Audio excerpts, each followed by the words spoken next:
대한민국 대표팀 차기 감독 선임에 관해서 대한축구협회 기술총괄이사이신 이인생 위원장께서 브리핑 시작하도록 하겠습니다. 먼저 질의응답에 앞서서 먼저 전반적인 감독 선임에 대한 과정에 대해서 모두 발언해 주시겠습니다. 안녕하세요. 대한축구협회 기술이사 이인생입니다. 협회는 2026년 북중미 월드컵을 준비하는 새로운 축구대표팀 감독으로 홍명보 감독님을 선임하였습니다. 계약 기간은 2027년 1월 사우디아라비아에서 개최되는 아시안컵까지입니다. 먼저 시즌 중임에도 불구하고 어려운 결정을 내려준 울산 구단에게는 진심으로 감사하다는 말씀을 드립니다. 동시에 K리그와 울산 팬 분들에게는 소속팀 감독을 시즌 중 대표팀 감독으로 모셔 클럽을 떠나게 해 죄송한 마음입니다. 깊은 사과의 말씀을 드리겠습니다. 또한 클린스만 감독이 물러난 이후 약 5개월 동안 감독 선임 작업에 고생하신 전력강화위원회 정혜성 위원장님을 비롯한 위원님들께 감사의 말씀을 전하겠습니다. 우선 그간의 전력강화위원회의 과정을 설명드리도록 하겠습니다. 협회 전력강화위원회는 4월 30일 6차까지 논의를 거쳐 1순위와 2순위로 외국인 감독을 후보로 올리고 협상을 했습니다.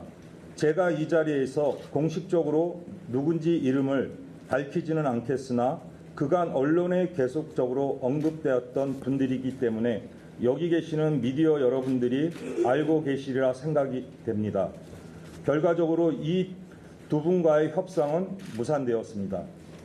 첫 번째 분은 결국 국내 체류 기간과 그에 따른 부과되는 부수적 비용이 문제였으며 그분의 최종 답변은 대한민국 축구 국가대표팀 감독직을 수행하면서 국내에 거주할 수 없다는 것이었으며 협회는 협상을 더 이상 이어나갈 수 없었습니다.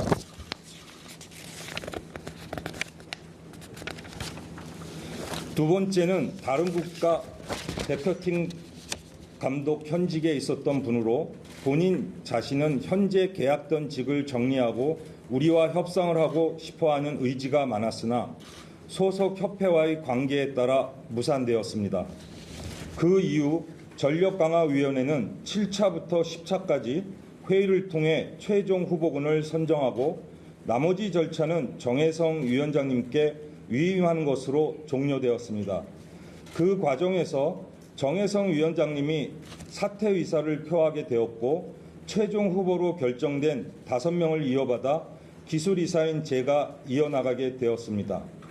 최종 후보자 5명 중 국내 감독은 홍명보 감독님 1명이었고 외국인 감독 4명 중 1명은 6차까지 과정 중에 인터뷰를 진행했었고 1명은 인터뷰 자체가 무산되어 나머지 2명에 대해 제가 지난주 유럽에 가서 대면 인터뷰를 하고 돌아왔으며 그 결과를 토대로 전력강화위원회에서 선정한 최종 후보 중 홍명보 감독님을 선임하게 되었습니다. 정혜선 전력강화위원장님의 사퇴 표명 이후 제가 위원장 역할을 이어받아 오늘 감독 선임 발표까지의 과정과 절차에 대한 질문이 많을 것 같아서 먼저 말씀드리겠습니다. 6월 21일 10차 회의까지 종료되고 인터뷰를 했거나 무산된 외국인 감독 후보들을 제외하고 실질적으로 최종 후보 3명을 압축되었습니다. 이에 홍명보 감독님을 제외한 외국인 감독 후보 2명에 대해서 정혜성 위원장님이 화상회의를 진행하였습니다. 그 후 대면 인터뷰를 위해 출장 일정까지 잡은 상황에서 사퇴 의사를 밝히셨습니다. 그 이후 기술총괄이사인 제가 정혜성 위원장님의 역할을 이어나갔는데 최종 회의였던 10차 전력강화위원회에서 결정된 내용 그대로 제가 이어받아 후속 업무를 진행하였습니다. 그리고 잔여 과정에 대해 사퇴 의사를 밝힌 위원분들을 제외한 5분의 위원분들께 화상회의를 통해 동의를 얻었습니다. 또한 협회 국가대표팀 운영 규정에 감독은 전력강화위원회의 추천으로 이사회가 선임하는 것으로 되어 있기 때문에 추후 이사회에서 추인을 받는다면 규정과 절차상 문제가 없다는 법률 검토도 거쳤습니다. 다음으로는 홍명보 감독님을 선임한 배경과 과정을 설명드리겠습니다. 저는 지난 7월 2일부터 4일까지 앞에 설명드린 외국인 감독 후보 2명을 대면 인터뷰하고 돌아왔습니다. 인터뷰를 마치고 비행기를 타고 7월 5일 낮에 한국에 도착했습니다. 저는 어떤 결정이 한국 축구 발전에 도움이 될까 스스로 많은 고민을 했었습니다. 다음날 7월 5일 금요일 경기를 마치고 돌아오는 홍명보 감독님 집 앞에서 밤 11시경에 만났습니다. 홍명보 감독님은 최종적으로 압축된 후보 3인 중 전력강화위원회로부터 가장 높은 지지를 받은 바 있습니다. 저는 홍명보 감독님에게 몇 차례 한국 축구의 철학과 게임 모델을 연결해서 A 대표팀과 연령별 대표팀의 연속성과 발전을 위해서 헌신해 달라는 부탁을 몇 차례나 드렸습니다.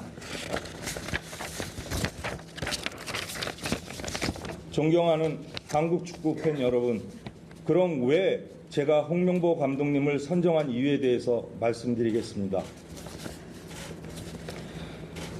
아래 여러 이유들이 나오게 된 기준은 외국인 감독님 후보들에게도 동일하게 적용되었다는 말씀을 먼저 드립니다. 첫 번째, KF의 철학 및 게임 모델 연계를 고려했을 때 홍명보 감독님이 보여주신 플레잉 스타일을 보면 빌드업 시 라볼피아나 형태와 비대칭으로 백스리 변형을 가져갑니다. 이러한 빌드업을 통해 프로그레션에 의해서 상대 측면 뒷공간을 효율적으로 공격하는 모습을 확인할 수 있었습니다. 또한 선수들의 장점을 잘 살려 어태킹 서드에서 라인 브레이크와 상대에 맞춰서 카운터어택과 크로스를 통한 공격, 측면에서 컴비네이션 플레이 등 다양한 좋은 모습을 보여주셨습니다. 대표팀에도 지속하고 발전해 나가야 할 경기 템포 조절과 공수 밸런스, 포지셔닝, 기회 창출도 보였습니다. 작년 데이터로 근거로 기회 창출에 한 득점이 리그 1위, 빌드업 1위, 압박의 강도 1위, 활동량은 11위였지만 이것을 해석하면 효과적으로 뛰면서 경기를 했다는 것입니다. 지난 칼타르 월드컵에서 아르헨티나가 우승했지만 활동량은 하위 그룹에 있었습니다. 이런 것이 우리 한국 축구의 교훈이라고 생각합니다.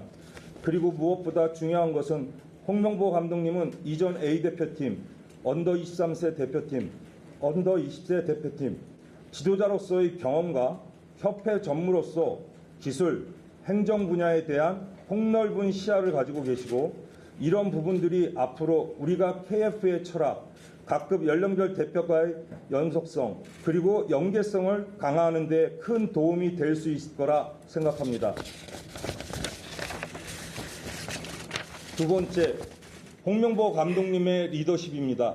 지난 홍명보 감독님의 원팀, 원스피릿, 원골 현재 시점에서 필요하다는 생각을 가졌습니다.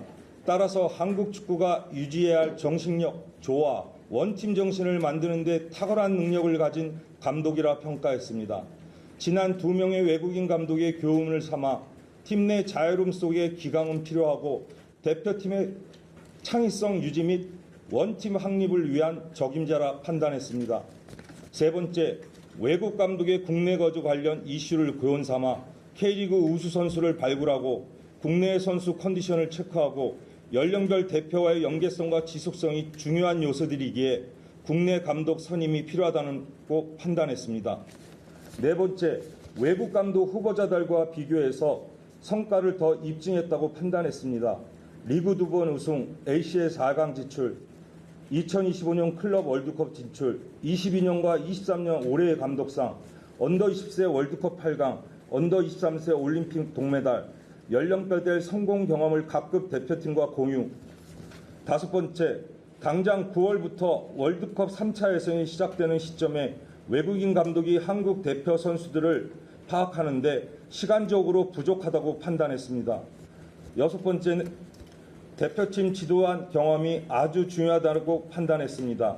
클럽과 대표팀 운영은 다르고 단기간 소집 시 선수들의 장점을 최대한 끌어내고 단합시켜야 한다고 생각했습니다. 또한 지난 홍명보 감독님이 대표팀에서 실패한 경험도 상황에 따라 적극적으로 활용할 필요가 있다고 판단했습니다. 일곱 번째, 외국인 감독 후보자들이 유럽 빅리그 경험이 있고 자신들의 확고한 철학이 있는 것은 존중하지만 그것을 바탕으로 홍명보 감독님보다 더 뚜렷한 성과가 있다고 판단하기 어려웠으며 그들의 철학을 우리 대표팀에 입히기 위해서는 시간적으로 부족하다고 판단했습니다. 8번째, 외국인 감독은 인터뷰 결과 각급 대표팀 연기에 필요한 충분한 체류 시간 확보에 대해서도 확신이 안 들었습니다. 물론 한 분은 체류가 문제가 없었지만 다른 감독은 이 부분이 까다로웠습니다. 이전 재택 논란 재현 리스크 존재를 무시할 수 없었습니다. 마지막으로 저희 평가와 결정이 마음에 안 드는 팬들이 있더라도 우리 대한민국 축구 KF에 홍명보의 많은 사랑과 격려 또한 조언을 부탁드리면서 감사합니다. 네, 감사합니다.